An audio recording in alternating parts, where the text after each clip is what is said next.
नमस्कार साथियों, स्वागत है आप सभी का एससीएस क्लासेस में। आप अच्छे होंगे, स्वस्थ होंगे और अच्छे से यूपी पुलिस की तैयारी कर रहे होंगे। उसी तैयारी को और आगे बढ़ाते हुए लेकर के आए जीके और हिंदी के मिक्स प्रैक्टिस सेट को लेकर के आए, जिसमें 75 प्रश्नों को लिया गया है।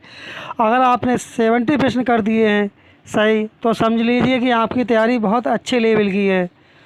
और इस सेशन को अपने साथियों में भी शेयर कर दें, जिससे वो भी इस क्लास का लाभ ले सकें और क्लास को पूरा देखें, कहीं से भी स्किप ना करें। आपका स्कोर क्या रहा कमेंट करें। बढ़ते हैं अपने प्रश्नों की श्रृंखला की तरफ। पहला प्रश्न अपना आ चुका है कि इनमें से पहला जो सेक्शन अपना है वह हिंदी का लिया गया है। इसके बाद में जो सेक्शन आएगा वह जीके का पोर्शन आएगा, इसलिए क्लास पर बने रहें लास्ट तक। पहला प्रश्न है कि इनमें से कौन सी देवनागरी लिपि देवनागरी लिपि की वर्ण ध्वनि नहीं है। क्या बताना नहीं है। तब इसमें कौन सी नहीं है? ग्रीवा ध्वनि, मूर्धा ध्वनि, कंठ ध्वनि या दंतोष ध्वनि। तब इसका जो सही जवाब होगा ग्रीवा ध्वनि है, जो कि देवनागरी लिपि की वर्ण ध्वनि नहीं है। ऑप्शन ए वाला इसका सही जवाब हो जाएगा। साथियों, सेशन को अगर शेयर ना किया हो, सेशन को शेयर कर दें। बढ़ते हैं अगले प्रश्न की तरफ। अगला प्रश्न है संज्ञा के जिस रूप से स्तुति का बोध होता है उसमें कौन सा लिंग होता है। आपको लिंग बताना है कि उसमें कौन सा लिंग होता है। पुल्लिंग होता है, स्त्रीलिंग होता है, नपुंसक लिंग होता है या वह लिंग होता है। तब जो स्तुति का बोध होता है तब उसमें जो लिंग होता है वह पुल्लिंग लिंग होता है, इसलिए इसका ऑप्शन ए वाला इसका सही जवाब हो जाएगा। बढ़ते हैं अगले प्रश्न की तरफ। अगला प्रश्न है सप्ताह में 7 दिन होते हैं। प्रस्तुत वाक्य में दिन जो दे रखा है दिन शब्द है। आपको बताना है कि जो दिन शब्द है वह क्या है। पुल्लिंग है, स्त्रीलिंग है या नपुंसक लिंग है, उभय लिंग है। तब जो दिन दे रखा है वह आपका होगा पुल्लिंग। ऑप्शन ए वाला इसका सही जवाब होगा। बढ़ते हैं अगले प्रश्न की तरफ। अगला प्रश्न है कि आजकल भारत की जनता, क्या चीज़? भारत की जनता भी आधिकारिक शिक्षित हो गई है। रेखांकित शब्द का वचन बताना। जो जनता दे रखा है, जे जनता रेखांकित शब्द, इसका आपको वचन बताना कि कौन सा वचन इसमें है। तब इसमें कौन सा वचन है। तब इसमें एक वचन है या बहुवचन है, देववचन है या इनमें से कोई नहीं है। तब जो जनता दे रखा है तब इसमें जो वचन है वह एक वचन है। ऑप्शन ए वाला इसका सही जवाब होगा। अगला प्रश्न है राम सीता से सुंदर हैं। इस वाक्य में कौन सा कारक है। इस वाक्य में आपको कारक बताना है कि इसमें कौन सा कारक है। अधिकरण कारक है या अपादान कारक है या करण कारक या संबोधन कारक है। तब आपको इसमें कारक बताना है कौन सा कारक है, तब आपका सही जवाब होगा। तब इसमें कौन सा कारक होगा। तब इसमें जो कारक होगा वह होगा अपादान कारक। ऑप्शन बी वाला इसका सही जवाब होगा। बढ़ते हैं अगले प्रश्न की तरफ। अगला प्रश्न है कि हम ताजमहल देखेंगे, हम ताजमहल देखने जाएंगे। रेखांकित पद है, आपको हम का बताना है।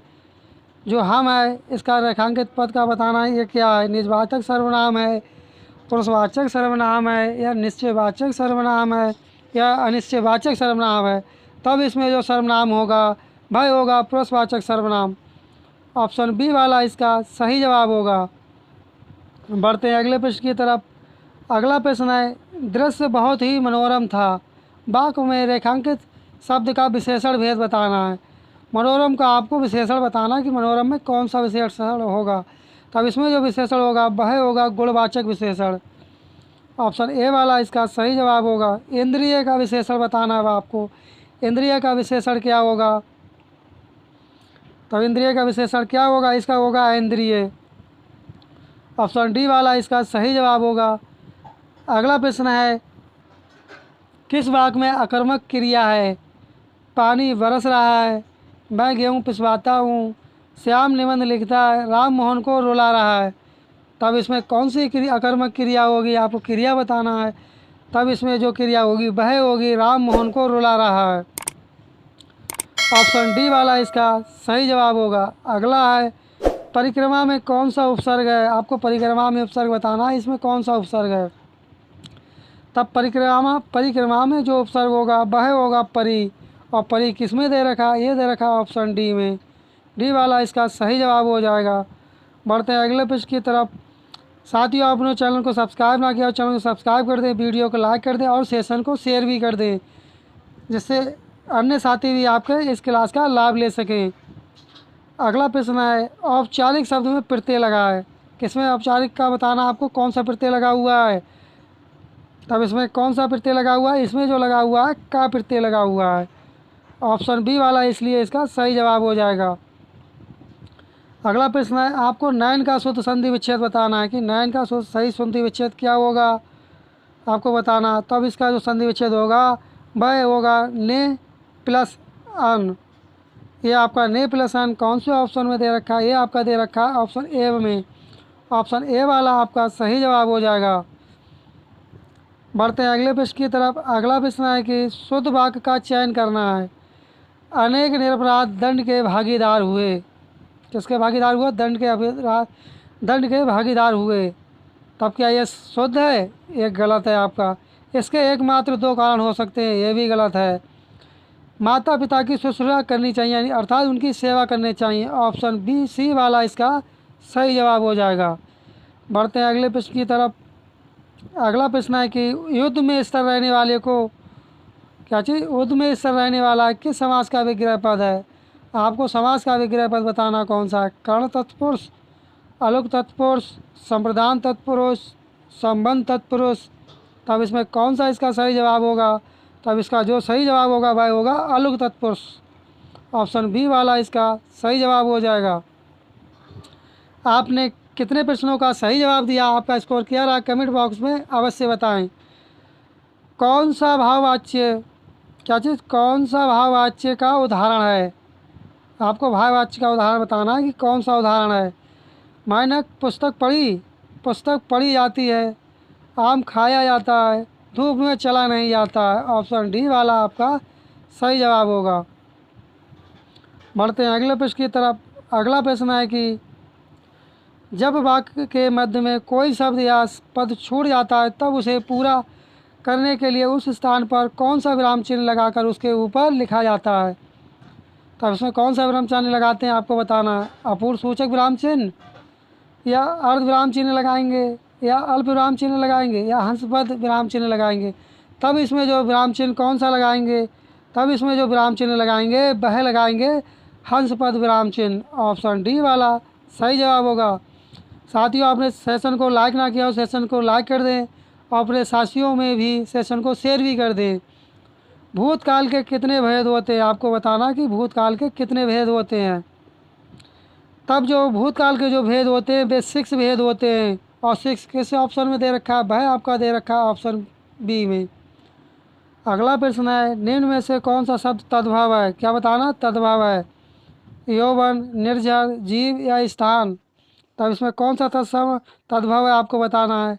तब जो तद्भव है वह आपका है जीव। ऑप्शन सी वाला इसका सही जवाब होगा। बढ़ते हैं अगले प्रश्न की तरफ। अगला प्रश्न है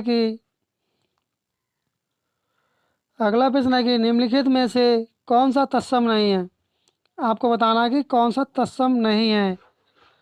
तब कौन सा तत्सम नहीं है, आपको बताना है।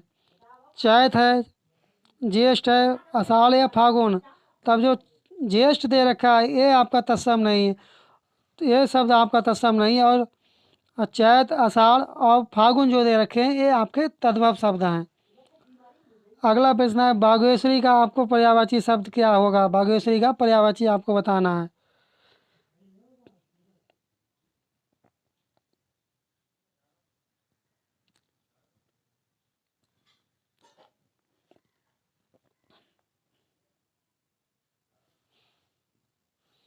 निम्नलिखित में से कौन सा शब्द तत्सम नहीं है?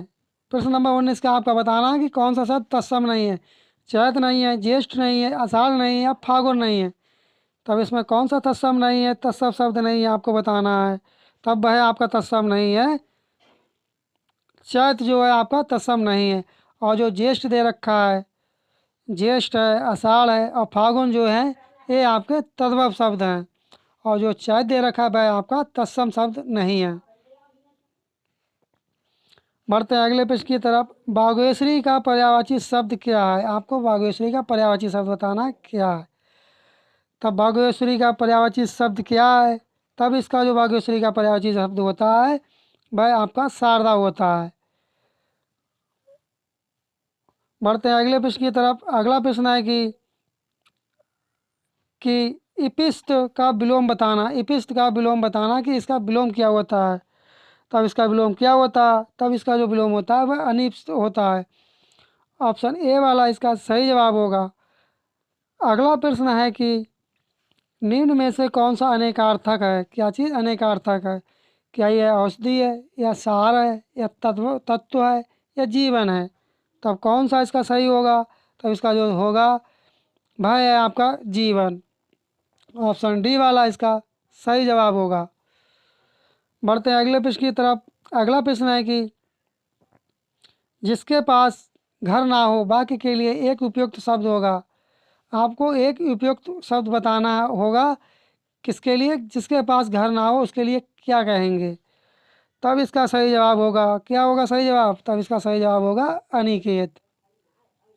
ऑप्शन बी वाला इसका सही जवाब होगा। अगला है रामायण और महाभारत का समय डैश डैश हो गया पर यह ग्रंथ अभी तक नए हैं। तब इसका सही जवाब क्या होगा? क्या अतीत होगा, अभिभूत होगा, अभिनीत होगा, या कालातीत होगा? तब इसका जो सही जवाब होगा वह होगा कालातीत। ऑप्शन डी वाला इसका सही जवाब होगा। साथियों, आपने चैनल को सब्सक्राइब ना किया, चैनल को सब्सक्राइब कर दें, वीडियो को लाइक कर दें और नोटिफिकेशन बेल आइकन को दबाना ना भूलें, जिससे आपको समय समय पर महत्वपूर्ण क्लासों के नोटिफिकेशन आपको मिल सके। आपको इसी चैनल से आपको हिंदी जीके के सभी प्रश्न आपको यूपी पुलिस एग्ज़ाम में देखने को मिलेंगे, इसलिए क्लास पर बने रहें और चैनल सब्सक्राइब आपने जिन्होंने नहीं किया वो चैनल को सब्सक्राइब कर दें, जिससे उन्हें समय पर वीडियो का नोटिफिकेशन मिल सके और उस क्लास का वो लोग लाभ ले सकें। अगला प्रश्न है आंसू पीकर रह जाना मुहावरे का सही अर्थ है। आंसू बहने देना, अन्न के अभाव में आंसू से भूख मिट जाना, गुस्सा होना, या चुपचाप दुख सह लेना। आपको इसका जवाब भली बात ही आता होगा कि इसका सही जवाब क्या होगा। वह होगा चुपचाप दुख सह लेना, अर्थात किसी से कुछ नहीं कहना और अपने आप दुख को सह लेना, मन ही मन में दुख को सहना। अगला है आँख का अंधा नाम न सुख। इसका लोकतिक का आपको अर्थ बताना है। इसका अर्थ क्या होगा? गुण के विरुद्ध नाम का होना। पहला ही वाला इसका सही जवाब होगा। ऑप्शन ए इसका सही जवाब होगा। अगला प्रश्न है निम्नलिखित पंक्तियों में कौन सा गुण विद्यमान? आपको गुण बताना कौन सा। बसो मोरे नैनन में नंदलाल, मोहनी मूरत सांवरी सूरत, नैना बने विशाल। तब इसमें आपको बताना है कि कौन सा इसमें गुण होगा। शांत गुण होगा, मार्दय गुण होगा, प्रसाद गुण होगा, या ओज गुण होगा। तब इसका जो सही जवाब होगा वह होगा इसमें मार्दय गुण होगा, इसलिए ऑप्शन बी की तरफ चले जाएंगे। ऑप्शन बी इसका सही जवाब होगा। बढ़ते हैं अगले प्रश्न की तरफ। अगला है कि जो सममात्रिक छंद हैं प्रत्येक चरण में 16 मात्राएं होती हैं उसे कहते हैं। जिसके प्रत्येक चरण में 16 मात्राएं होती हैं तब उसे क्या कहते हैं, ये आपको बताना है। क्या चौपाई कहेंगे, या दोहा कहेंगे, या सोटा कहेंगे, या रोला कहेंगे? तब उसे कहेंगे चौपाई कहेंगे। उसे क्या कहेंगे? चौपाई कहेंगे। ऑप्शन ए वाला आपका सही जवाब हो जाएगा। अगला है कनक कनक ते सौगुनी मादकता अधिकाय, या खाए बौराए नर व पाए बौराए। उक्त पंक्तियों में आपको अलंकार बताना है कि कौन सा अलंकार है। क्या इसमें अनुप्रास अलंकार होगा, या श्लेष होगा, या उपमा होगा, या यमक अलंकार होगा? तब इसमें कौन सा अलंकार होगा? तब इसमें जो अलंकार होगा वह होगा यमक अलंकार। ऑप्शन डी वाले की तरफ चले जाएंगे। अगला प्रश्न है कि महादेवी वर्मा को किस पुस्तक के लिए ज्ञानपीठ पुरस्कार मिला था? आपको बताना है कि महादेवी वर्मा के लिए किस पुस्तक के लिए ज्ञानपीठ पुरस्कार मिला था। क्या नीरजा के लिए मिला था, या निहार के लिए मिला था? तब ये किसके लिए मिला था आपको बताना है। तब ये किसके लिए मिला था? या रसीम के लिए मिला था, ये आमा के लिए मिला था? तब उनके लिए पुरस्कार किस कृति के लिए मिला था? ये जो पुरस्कार उनके लिए मिला था वह यामा कृति के लिए मिला था। कौन सी कीर्ति? यामाकृति के लिए मिला था, इसलिए ऑप्शन डी वाला इसका सही जवाब होगा। आयात बैंक की स्थापना कब किया गया था? आपको बताना है कि इसकी स्थापना कब की गई थी। 1 जनवरी 1982 को, या 1 जनवरी 1983 को, या 2 फरवरी 1982 को, या 1 जनवरी 1981 को। तब जो इसकी स्थापना की गई थी वह की गई थी 1 जनवरी 1982 को की गई थी। किसकी की गई थी? भारतीय निर्यात आयात बैंक की स्थापना की गई थी। बढ़ते हैं अगले प्रश्न की तरफ। अगला प्रश्न है हाउ टू पे फॉर वार किसकी पुस्तक है? आपको बताना है ये किसकी पुस्तक है। कीन्स की है, जेम्स कीन्स की है, मार्शल की, एडम स्मिथ की है। तब ये जो पुस्तक किसकी है? ये जो पुस्तक है ये कीन्स की है। ऑप्शन ए वाला इसका सही जवाब हो जाएगा। बढ़ते हैं अगले प्रश्न की तरफ। अगला प्रश्न है कि सत्यम समिति किससे संबंधित है? आपको बताना कि जो सत्यम समिति है वह किससे संबंधित है। ये जो आपकी संबंधित है ये वस्त्र नीति से संबंधित है। ऑप्शन ए वाला इसका सही जवाब हो जाएगा। अगला प्रश्न है भारत में गांधार शैली की कला में सम्मिश्रण दिखता है, ये किसका सम्मिश्रण दिखता है? आपको बताना है ये जो सम्मिश्रण दिखता है भारतीय यूनानी कला का दिखता है। ऑप्शन सी वाला इसका सही जवाब हो जाएगा। बढ़ते हैं अगले प्रश्न की तरफ। बुद्ध के निर्माण का प्रतीक चिन्ह था क्या? पीपल का वृक्ष था, स्तूप था, घोड़ा था, पद चिन्ह था। तब इनके निर्माण का चिन्ह क्या था? ये जो चिन्ह था वह थे पद चिन्ह। ऑप्शन डी वाला इसका सही जवाब होगा।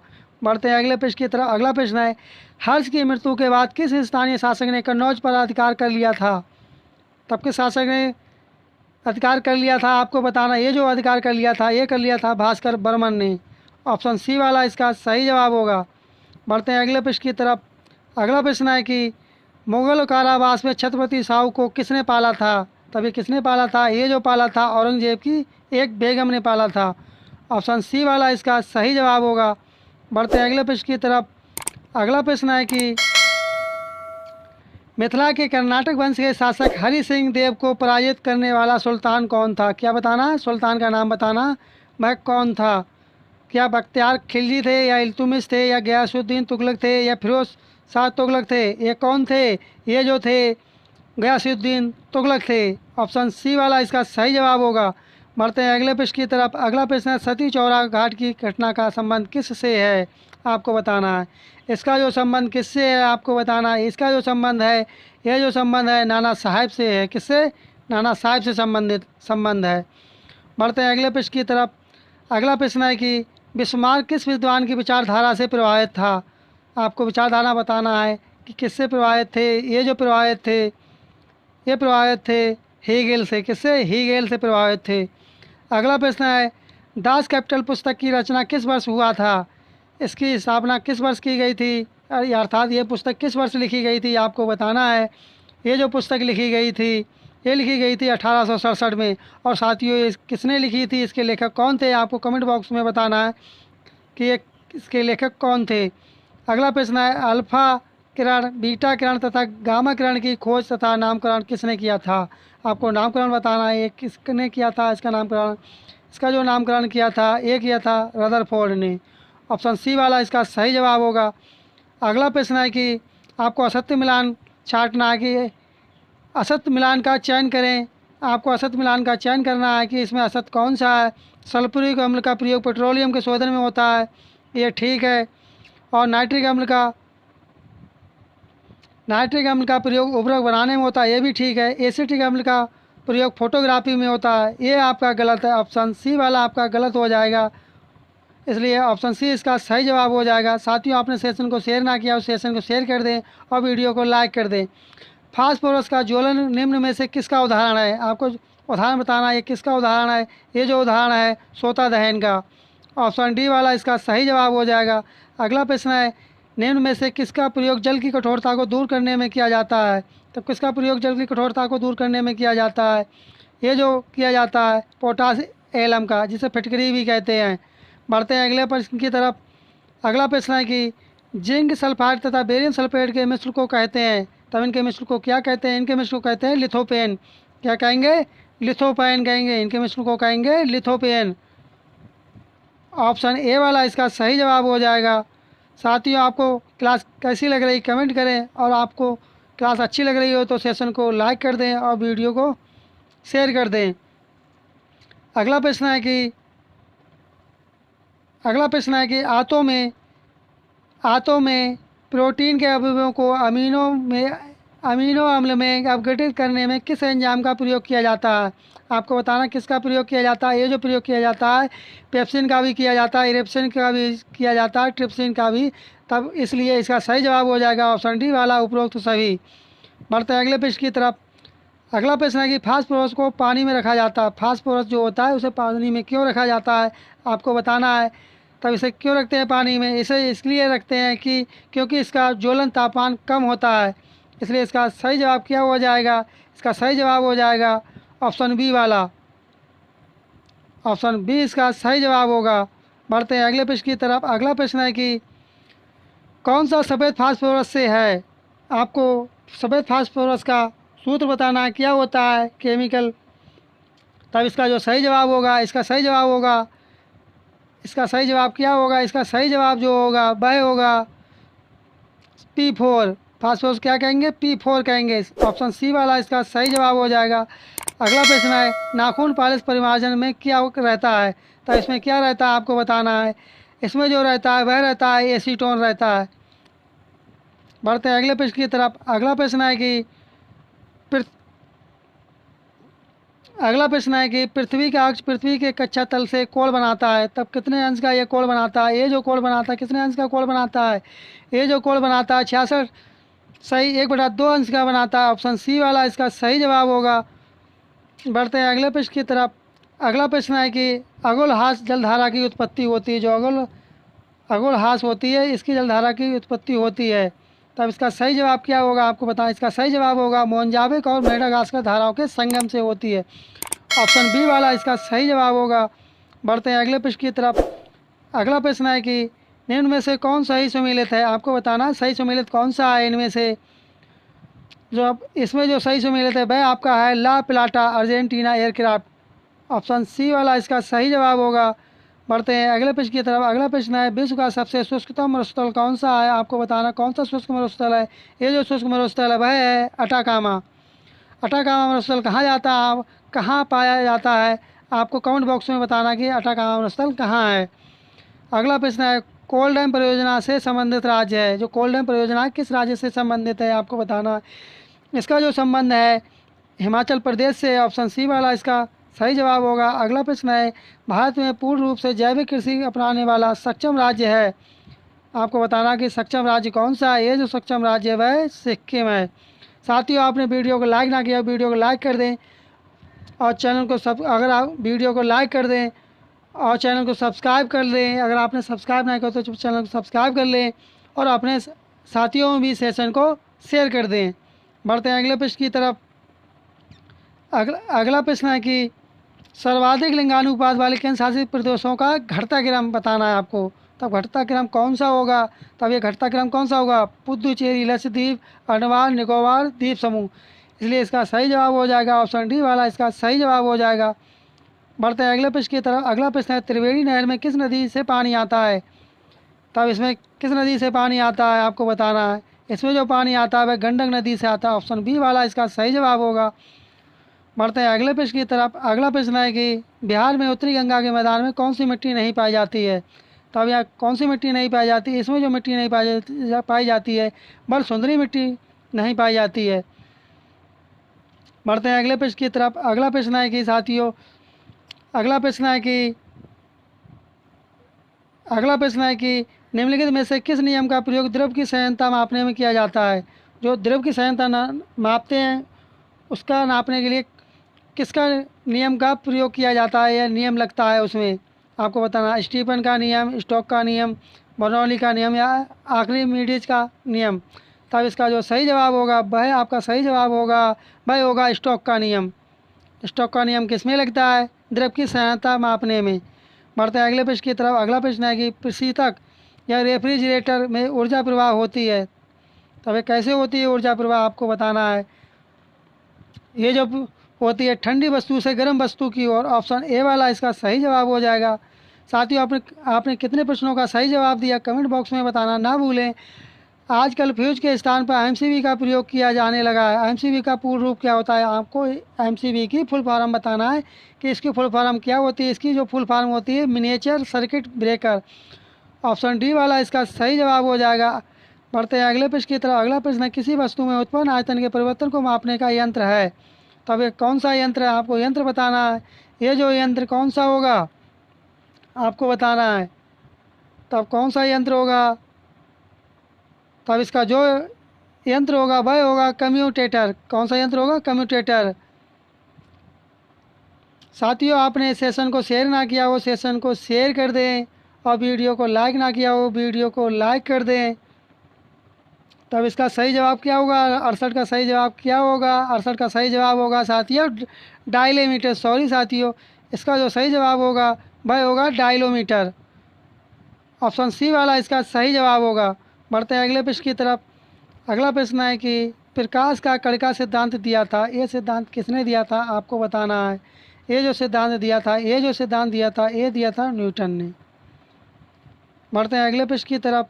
ये सिद्धांत किसने दिया था? ये दिया था न्यूटन ने। अगला प्रश्न है कि दो स्तर आवेशों के बीच लगने वाला बल उनकी मात्राओं को गुणनफल के अनुक्रमानुपाती तथा उनके बीच की दूरी के वर्ग के व्युत्क्रमानुपाती होता है। ये नियम है। तब आपको बताना यह नियम किसका है? ये जो नियम है कूलाम का नियम कहते हैं इसे। ऑप्शन सी वाला इसका सही जवाब होगा। बढ़ते हैं अगले प्रश्न की तरफ। अगला प्रश्न है सरल आवर्ती गति कर रहे कण पर कार्यशील बल है।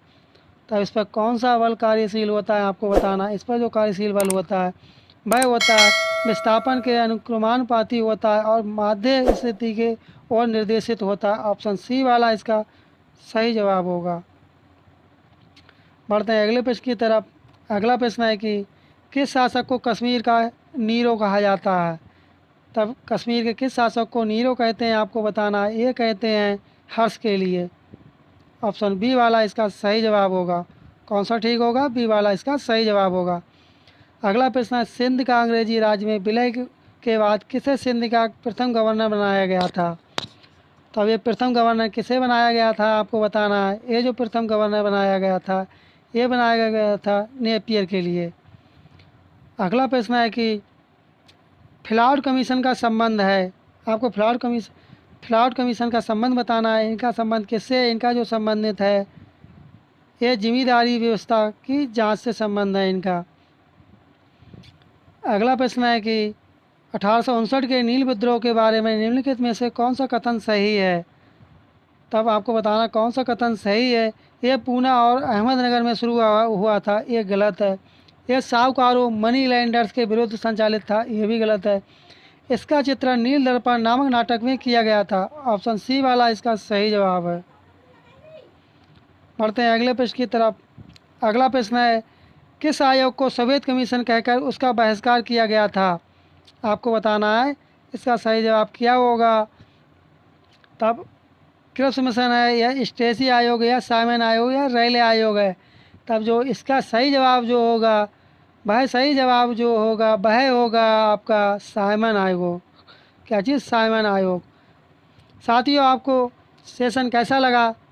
और अगर सेशन अच्छा लगा हो तो वीडियो को लाइक कर दें और चैनल को सब्सक्राइब कर दें और नोटिफिकेशन बेल आइकन को दबाना ना भूलें, जिससे आपको समय पर नोटिफिकेशन मिल सके और हमें मोटिवेशन मिल सके।